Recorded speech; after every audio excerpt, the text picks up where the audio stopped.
I've been wanting to start a squash yard for a while now. I started by laying a thick layer of pine needles down. A couple months later, when the grass is dead, you can start building your mounds. Start by staking out where each mound will go, then remove the pine needles around each stake. Tilling is completely up to you. I till when first breaking ground on the garden. I used half topsoil and half compost for the mound. Once you're done building the mounds, you're ready to plant when the weather warms up. This will be our third year growing our heirloom butternut squash and our first year growing spaghetti squash.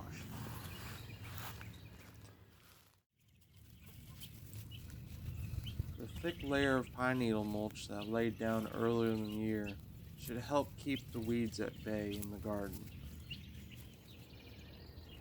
No matter what, you'll still have to weed each squash mound, unfortunately.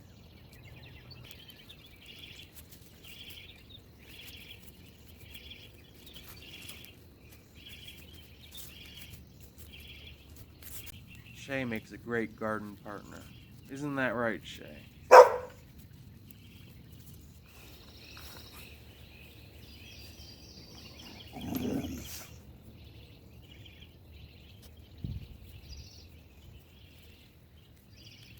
Be careful not to pluck a squash. I've done that a couple times. I think the Shay approves. The squash is looking good. I shouldn't have to weed for a couple weeks. What do you think, Shay? The squash that we grew last year almost lasted us through the winter. So this year, I really wanted to go all out with the squash and have plenty for the winter.